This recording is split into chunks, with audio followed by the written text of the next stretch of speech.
तो अभी हम फटाफट मेल रिप्रोडक्टिव सिस्टम का क्विक रिवीजन करेंगे। तो अभी आपके सामने डायग्राम भी सो है यहाँ पे मेल रिप्रोडक्टिव सिस्टम का। तो आइए जल्दी देखते हैं।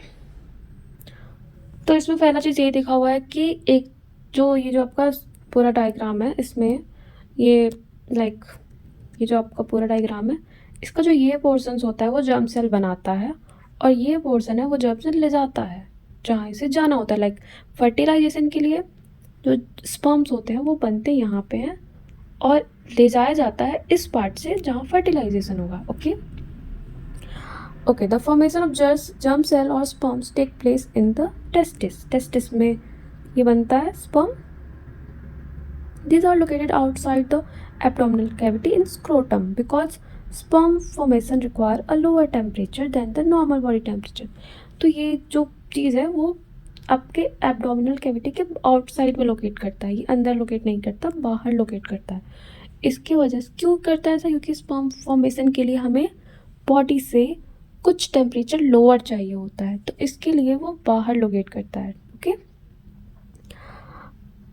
we have discussed the role of the testis in the secretions of the hormone testosterone in the previous chapter. In addition, in regulating the formation of sperm, testosterone bring about changes in appearance seen in boy at the time of puberty। तो इसमें बताया है कि जैसे कि हमने देख लिया है ऑलरेडी चैप्टर्स में कि कैसे हमारे हार्मोन्स हमारे को इफ़ेक्ट करते हैं। तो हमारे जो जैसे मेल के बारे में अभी हम पढ़ रहे हैं, तो मेल में एक हार्मोन्स है टेस्टोस्टेरोन जो कि प्यूबर्टी के टाइम में सीक्रेट होता है, और वो हार्मोन हमारे फिजिकल बॉयज़ की फिजिकल अपीयरेंस को अफेक्ट करता है और बहुत सारे चेंजेस लाता है प्यूबर्टी के टाइम में। सो जो हमारा स्पर्म फॉर्म हुआ वो हुआ, अब यहाँ पे हमारा स्पर्म फॉर्मेशन हुआ। उसके बाद जो स्पर्म फॉर्मेशन है वो स्पर्म है वो वास डिफरेंस नाम का ये जो एक पाइप है वहाँ से डिलीवर होगा, और फिर डिलीवर होते होते होते होते यहाँ जाएगा। और जो यूरिनरी ब्लैडर है, ये है हमारा यूरिनरी ब्लैडर, ये यूरिनरी ब्लैडर है, वहाँ से भी एक पाइप आया है जिसमें यूरिन है और इस वाले पाइप में स्पर्म है, और ये दोनों का पाइप कॉमन हो जाता है, और फिर वो कॉमन पाइप यहाँ जाएगा इस पेनिस में, और इसको यूरेथ्रा बोलेंगे। और फिर ये पाइप जो भी है जैसे स्पर्म डिलीवर या फिर यूरिन डिलीवर दोनों करता है, ये सेम पाइप यूरेथ्रा। ओके, उसके बाद फिर हमारे साथ में एक और चीज़ है ये सेमिनल वेसिकल और ये प्रोस्टेट ग्लैंड, जो कि हमारे स्पर्म को बहुत इजीली फ्लो होने के लिए, उसे इन्हें फ्लूइड कंसिस्टेंसी देने के लिए ये लोग बहुत सारे सेक्रेशंस करते हैं। उसके बाद फिर वो सेक्रेशन करने से बहुत इजी हो जाता है स्पर्म को डिलीवर होना यूरेथ्रा से।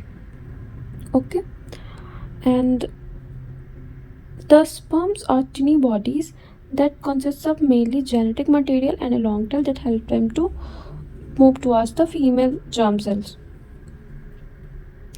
तो जो स्पर्म्स होते हैं वो एकदम ऐसे टिनी से इस टाइप के स्ट्रक्चर के होते हैं जिसमें ये टेल होता है उनका, ऑफ कोर्स यू नो, और जो कि जाते कहाँ पे? फीमेल जर्म सेल्स के पास। क्या करने जाते हैं ये लोग? फर्टिलाइजेशन करने, फर्टिलाइजेशन के लिए ये लोग जाते हैं। ठीक है, और इसके बाद फिर हमारा फर्टिलाइजेशन हो जाता है। तो इतना ही था बस मेल रिप्रोडक्टिव सिस्टम में, बहुत इजी है।